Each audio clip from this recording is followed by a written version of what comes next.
We're going to be talking about PCOS tonight, and particularly PCOS as it pertains to fertility treatments. So I'm Jenna McCarthy. I'm a board-certified reproductive endocrinologist at IVFMD, and I'm super excited to be here to talk with you guys tonight about PCOS and as I mentioned, specifically as it relates to fertility, although as 1 in 10 women are affected by this. You guys already know. I mean, this is a huge issue for women, not just from a fertility perspective, but from a lifestyle perspective.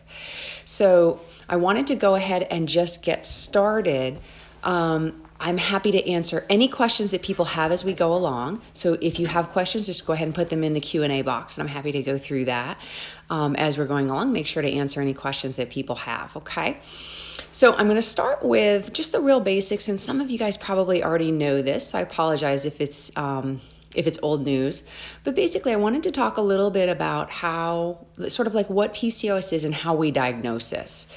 So PCOS is, we think of it as a gynecologic disorder. And the reason that we think of it that way is that a lot of the symptoms are GYN, right? You don't get periods, or you have problems getting pregnant, or you get too many periods. There are some other symptoms that go along with it as well. Acne, unwanted hair growth. We don't really like to talk about this very much, but hair on our face or hair on our chests. There's definitely a lot of male pattern baldness. There's definitely a lot of symptoms that can go along with it. It can also be accompanied by a specific pattern of weight gain, where we tend to gain weight in our middles. So it's more of an apple shape as opposed to the more traditional pear shape. So, what was interesting was that when PCOS was first described, it was described by two gynecologists in New York City, Dr. Stein and Dr. Leventhal, and it was because they were seeing so many women who were coming in with these symptoms that they first described this syndrome. And so as a result, being gynecologists, they referred to it as polycystic ovarian syndrome. And what they were referring to is this very classic appearance that women's ovaries take when they have PCOS, the way that their ovaries look on ultrasound. The actual criteria for diagnosing PCOS are called the Rotterdam Criteria. And a lot of women have already contacted me to say, how do I know if I have PCOS? And I've even had a number of women say to me, my doctors can't agree about whether or not I have PCOS. I have one doctor who tells me I do. I have another doctor who tells me that I don't. So the three criteria for PCOS are irregular periods. And that can either be a lack of periods, so maybe you're only getting 8 periods a year, or it can actually be what we call hypermenorrhea, where you're getting too many periods and you're bleeding every 2 weeks. So sometimes people forget about that second one, that if you're bleeding too often, that counts as abnormal bleeding or irregular periods as well. So that's the first criteria. The second one are signs of an elevated testosterone. So that's going to be acne, unwanted hair growth, hair thinning or male pattern baldness. In extremely severe circumstances, you can have women who, experience some voice deepening or something like that, although that's extremely, extremely rare. So that's the second criteria. And then third criteria are those polycystic appearing ovaries on ultrasound. Now, just to clarify, everybody's ovaries have cysts. And when we're talking about polycystic ovaries, these are not the big cysts that land you in the emergency room with pain. These are tiny little cysts that really what they are, they're tiny, tiny little follicles, each one of them containing an egg, and they're not growing the way we normally expect them to. And so they all kind of cluster at the edge of the ovary, and they have what we refer to as a string of pearls appearance, where it literally looks like somebody took a pearl necklace and wrapped it around your ovary. And that's kind of classic for women with PCOS. So those are the three criteria, the Rotterdam Criteria. And you need to have 2 out of 3. You can have 3 out of 3, but you need to have at least 2 out of 3 in order to be considered PCOS. But a lot of women will have 1, and then they might have some of these other things that we kind of associate with PCOS. And so sometimes their doctors will say, well, I think you might have PCOS, or maybe you're a little bit on the PCOS spectrum. And one of the things I like to talk with my patients about is we know that PCOS is at its baseline a metabolic disorder, right? It actually has less to do with gynecology than it does to do with your metabolism. Women with PCOS frequently are insulin resistant, as I'd mentioned earlier, and I know a lot of you guys already know. They can have weight gain, particularly in their middle. which is kind of a classic sign of insulin resistance as well. And so, women will come in with these other symptoms. And so we'll sort of say, listen, you don't really meet the criteria for PCOS, but we kind of want to keep it on the radar, because one of the things that can happen, depending on what a woman's metabolism is at the time, we can sometimes see symptoms get better or worse. And I'm sure all of you with PCOS have had the experience of going to a doctor and having them tell you that the first thing that you need to do is lose some weight. And there is some truth to that, and I don't mean to say that in a hurtful way at all, and it doesn't apply to every woman with PCOS. But one of the things that we've seen in a lot of studies is that for many women with PCOS, because they do tend to have a little bit of extra weight around their middle, if we can help them to lose even just 10% of their body weight, sometimes their symptoms will get better and they'll start ovulating on their own. And as a reproductive endocrinologist and fertility specialist, that's the best thing ever, because it means a lot of these women won't actually need our help, or may need very minimal help in order to get pregnant. And that's always our goal.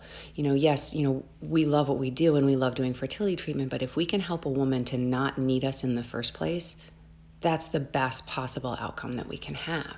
So that's why physicians will sometimes bring that up at the very beginning, because they want to let women know that there's a way to kind of make it so that they don't even need to see us. It doesn't work for every woman, and many women with PCOS will find weight loss to be really, really hard, unfortunately. It's that same insulin resistance we were talking about, where your insulin levels tend to be really high. And so it makes it a lot easier to put on weight and a lot harder to take off than for a woman who doesn't have PCOS. So for a woman with PCOS who's trying to lose weight, she may only lose a half a pound a week, and that might be a win for her. Whereas a woman without PCOS may much more easily lose a pound to 2 pounds a week, doing literally the exact same things. So for my women out there with PCOS, please don't give up. Please, hopefully I can give you a little bit of hope that, even just small amounts of change can make a huge difference. So there are some other things that can, as I'd mentioned earlier, kind of make us start thinking about, could this patient have PCOS, and is this something we need to be looking at, more deeply? The 3 criteria never change, but the other things that kind of raise a little flag in our mind are going to be, as I mentioned, where women are holding their weight. Women who have a very high AMH level. And for those of you who don't know, AMH is anti-Mullerian hormone, and it is a way of measuring the number of follicles that the brain is bringing up each month to compete in what I think of as the Hunger Games. The eggs normally compete against each other, the best one wins, and everybody else dies. For women with PCOS, though, the eggs come up and then they just kind of sit there. And then eventually they kind of go away, and the next group comes up. And so what we'll find is for women with PCOS, they can have these really high AMH levels. Now, that's not necessarily a bad thing, because high AMH usually means you have lots of follicles to compete in the Hunger Games when we're doing fertility treatment as well. So women who have PCOS typically do very well with fertility treatment, and that's something I think PCOS women need to hear over and over again, because a lot of times they think they're broken, and you are not broken. You have a great chance of success. Studies have shown that women with PCOS are highly successful at simple fertility treatments all the way up through IVF. So definitely, and we're going to talk about that more this evening, but please don't give up hope. There's definitely a lot that can be done in terms of treating PCOS from a fertility perspective. So the one final thing that we can sometimes see in women with PCOS is that the 2 brain hormones are not in the normal ratio. So normally FSH, which is the hormone that stimulates your ovaries to make an egg, is at a higher level than your LH, which is the hormone that causes your ovaries to make a little bit of testosterone, but also to release the egg. Most of us think of it as the egg-releasing hormone. It's the hormone that your ovulation predictor kit picks up when you're surging, that tells you you're getting ready to ovulate. In women with PCOS, sometimes those ovulation predictor kits don't work. They're always positive, and the reason they're always positive is because women with PCOS can frequently have really high baseline LH levels. And sort of the classic is an LH level that's twice as high as your FSH level. And that's one of those signs where if we see that on someone that we weren't already suspecting PCOS, we might ask some additional questions to see if we've missed something. Basically, the best way to think about it, I think, is that when the hormones are in this unusual pattern like that, it's like your brain is speaking French, but your ovaries are American, and they don't speak French. They're catching a couple of words because there's some words that are the same in both of the languages, but they don't really understand what the brain is saying. So because they catch part of the message, they say, well, we should be making some testosterone.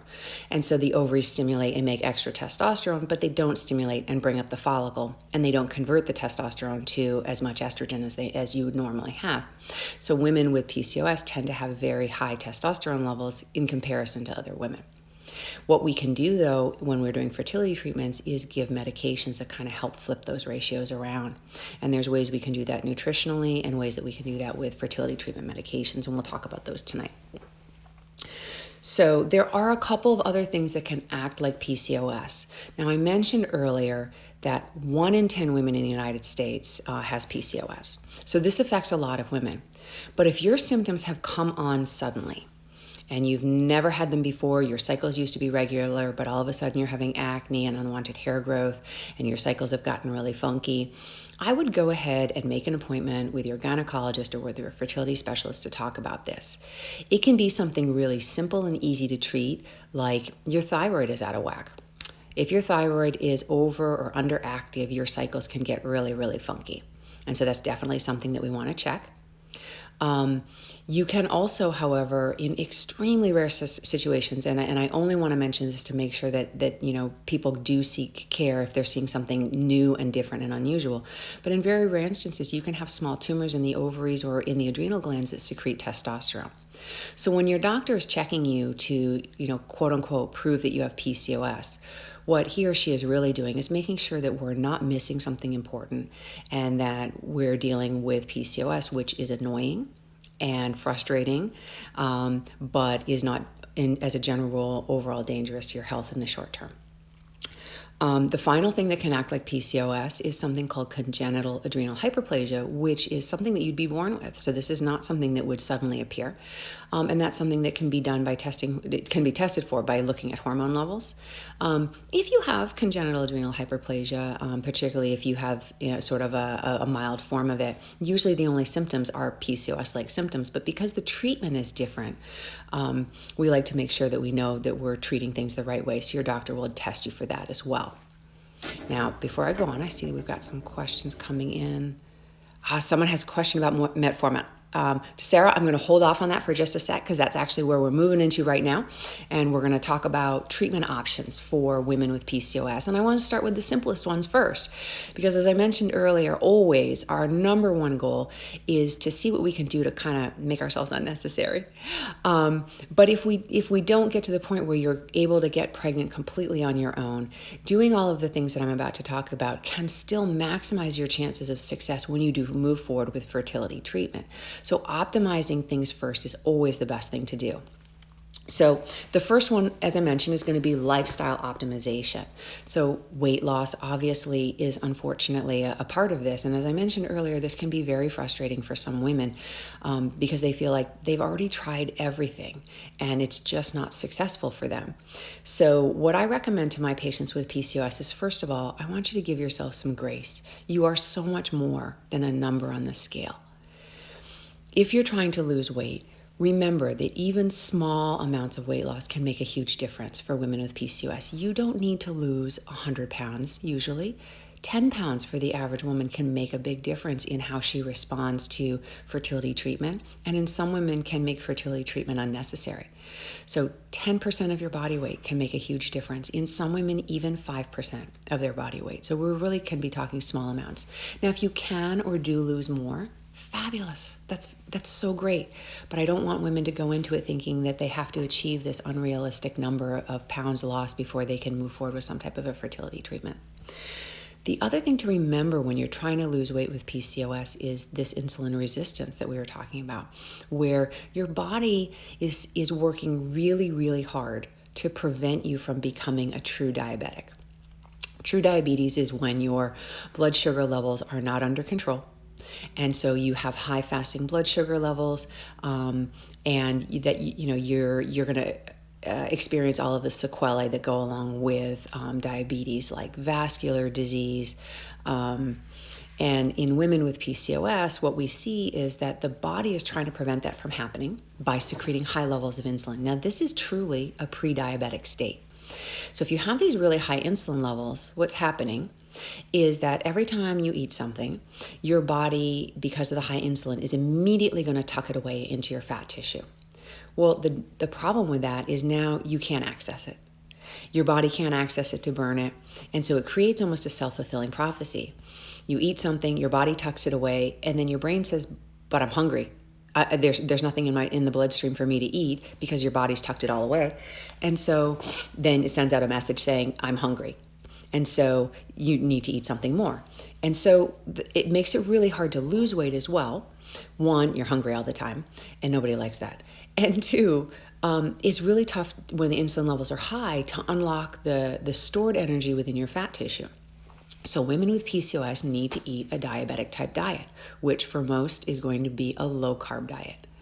So, and the more natural foods you can eat, the better. So what I encourage patients to do is no sugar, no flour, that's processed flour, of any form if you can avoid it. And you're going to want to try and give yourself long periods of time where you're not feeding your body at that moment. So you're going to want to create these long fasting periods. Now, I'm not talking about going 36, 48 hours for like many of the true intermittent fasters do. I am a fan of the obesity code, but I tend to encourage women who are trying to conceive to do shorter intervals of fasting. So what I usually encourage women to do is 16 to 8 or 18 to 6. And what that means is you fast for 16 hours and then you eat for 8. Regular meals, no snacks in between, or you fast for 18 hours and then eat for 6. I can give you my personal example. My grandparents, who were not American by birth, ate a very European diet where they would get up in the morning and they had black coffee. And then they really didn't eat again until lunchtime. And then they had lunch. They never snacked my entire life until I was probably in my teens. My grandfather used to have a cookie at bedtime. Literally, like that was the one snack the man had. So they would have lunch, they would have dinner, and that was it. And what happens when you do that, and you can see this in the Obesity Code by Dr. Jason Fung, is that your insulin levels slowly fall. For patients who are insulin resistant, we find that can take a little bit longer, but over time, it does happen. And then you'll find that the weight comes off a little bit more easily. So I do encourage women with PCOS to consider doing a low-carb diet with longer fasting intervals and not quite so many of those short, every 2-hour type of eating, because it may not be quite as effective for you as it might be for other women. But the truth of it is, when it comes to diet, it really is what works for you.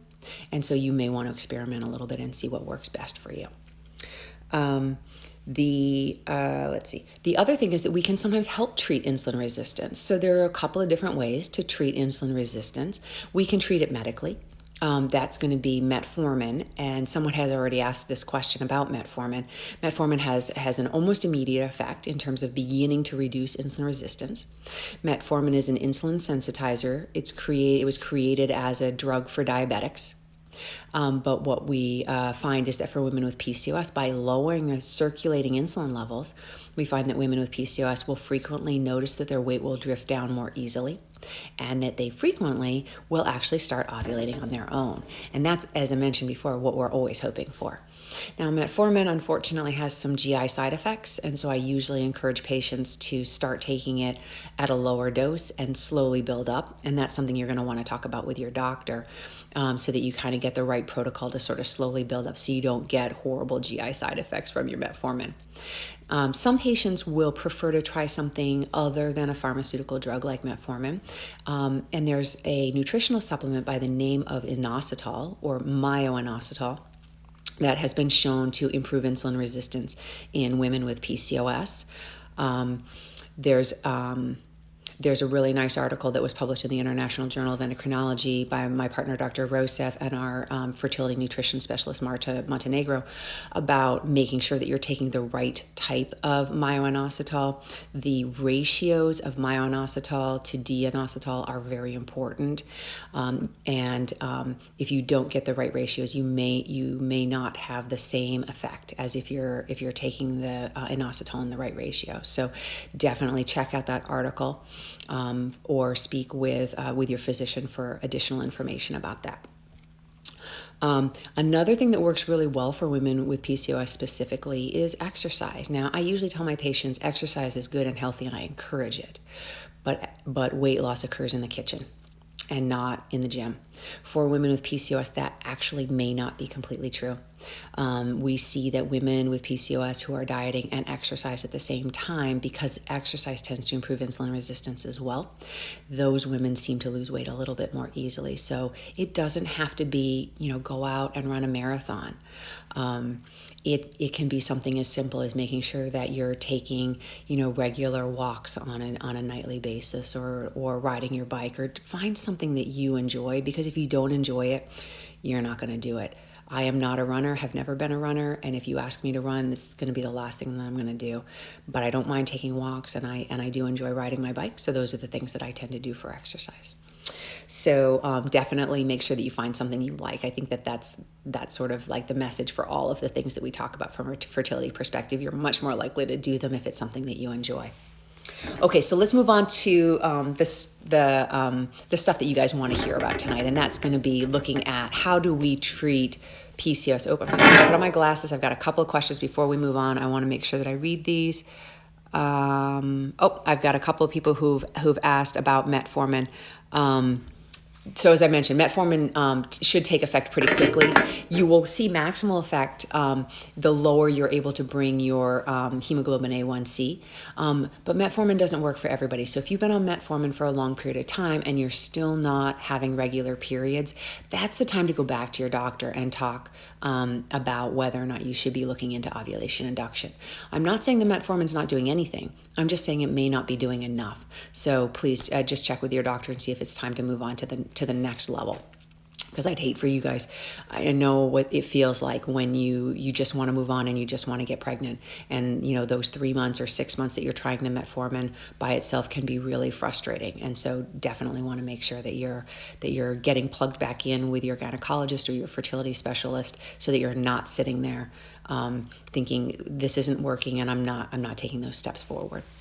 Okay, so let's talk a little bit about treatment, because I think that that's an important part of the picture for I think that's also why most of you are here. Okay, so when we think about fertility treatment for women with PCOS, after we've optimized what we can, usually we start with some type of ovulation induction.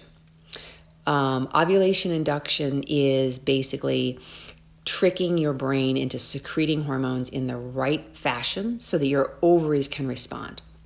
So we want to lower that FSH, we want to increase that lower that LH, increase that FSH, and get your brain talking to your ovaries properly so the ovaries can understand the message and say, oh, you wanted us to bring up an egg, boss? Okay, we'll do that for you.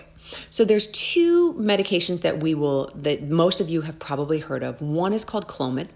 Clomid is one of the oldest fertility drugs out there. It's a tablet that you take for a few days at the beginning of your menstrual cycle. So someone with PCOS will need to have a menstrual cycle induced in order to do that. And then, and Clomid has been around forever. But the problem of Clomid with women with PCOS is that many women with PCOS have been found to be Clomid resistant. So what does that mean? That means that historically we used to give women with PCOS Clomid.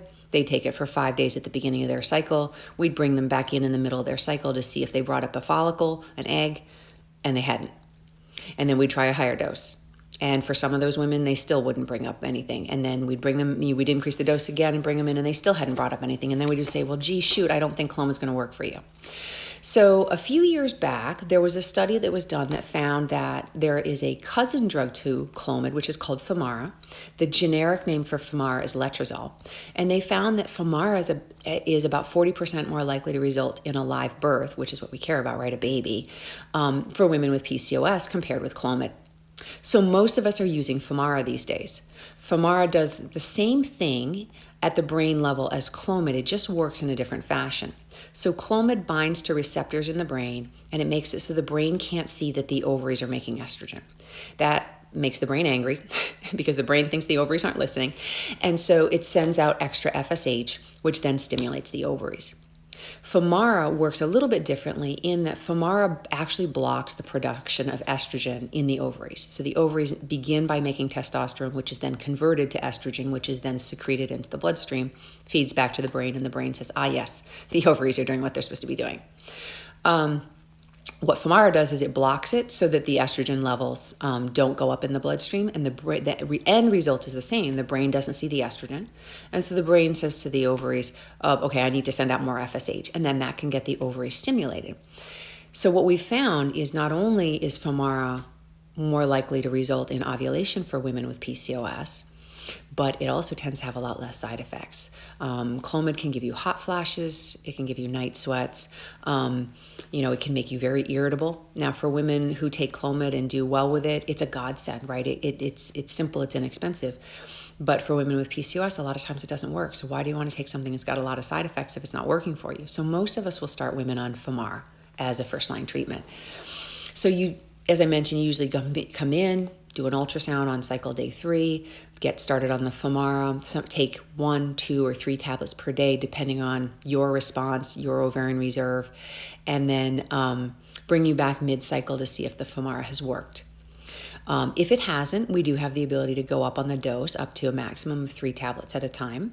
But if it does work, even just bringing up 1 follicle at a time for women with PCOS, since you don't normally bring up a follicle, is amazing. And we see really good pregnancy rates for women with Femara.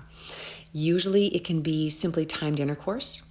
If your husband has male factor, or if you guys are choosing to do inseminations for other reasons, then the Femara can be combined with an IUI cycle.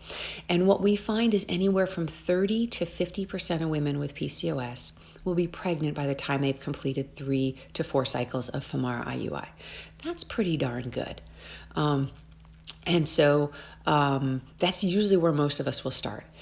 If the Femara doesn't work, someone just asked the question, what if letrozole doesn't work after 3 attempts of the same cycle?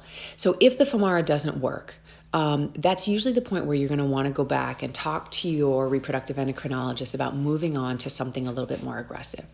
So the next level historically was always to move to injections. Many of you remember the show John and Kate Plus 8. This is how John and Kate Plus 8 happened. Kate did injections of FSH to help her ovaries stimulate, brought up a lot of follicles, did an insemination, and got pregnant with the sextuplets. So there was a study done a few years back to look at, are using these injections really helping women, or are we just putting women at really high risk of having a high order multiple pregnancy, which is triplets, quads, quintuplets, more. And what this study called the FAST trial out of Harvard found was that if we can get women to ovulate with Clomid or Femara, and we do that for 3 cycles, they don't seem to have a significantly higher chance of getting pregnant by moving them on to FSH injections. And so what they found was if we take those women and instead move them directly to IVF, that on average women save $9,000 in 3 months, not 3 years, 3 months of time. And so that's why I typically say after the 3-month mark, after 3 cycles, 3 ovulatory cycles of Femara or Clomid, that's the point where you're going to want to talk to your doctor about what the next step should be for you. You want to make sure that they're personalizing the care. If you have personal reasons why you do not or cannot move on to IVF, then that's something that your doctor will take into account.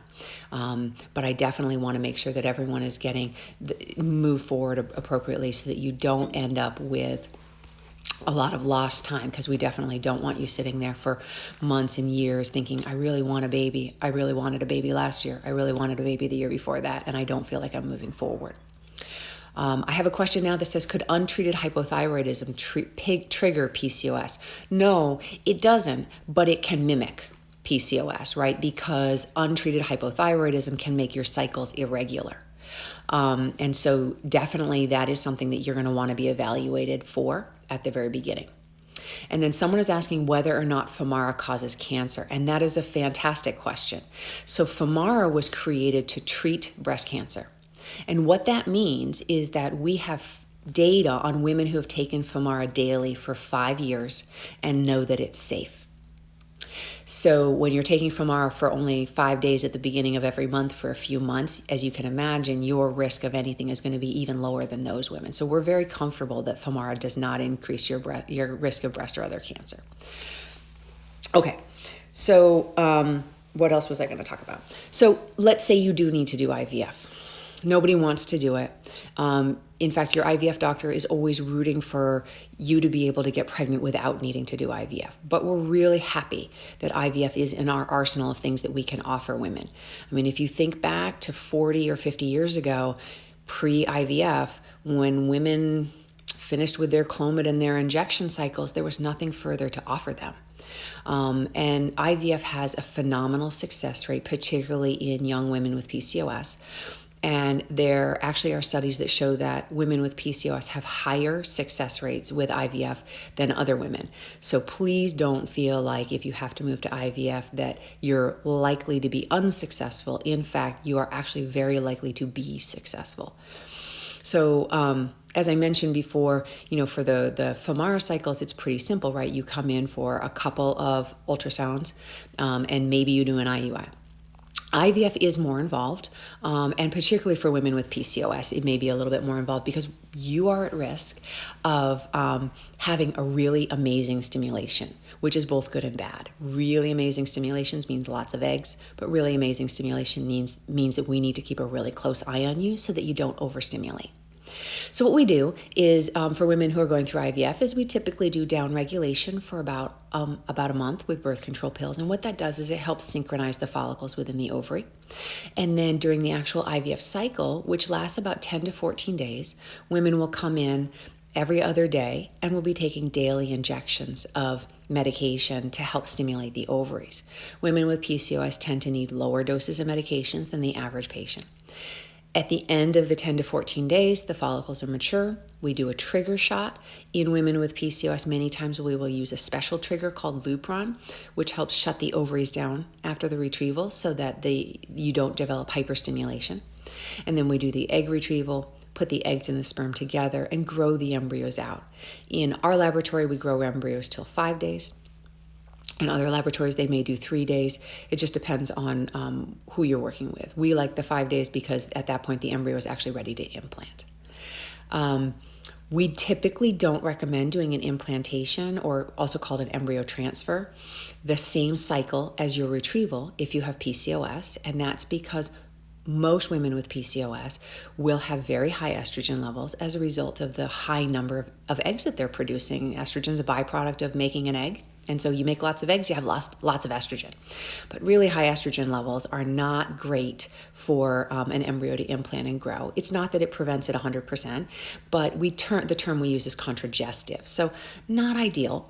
And what we want for our patients is ideal. So we usually recommend freezing the embryos and then putting them back the following cycle on a frozen embryo transfer cycle.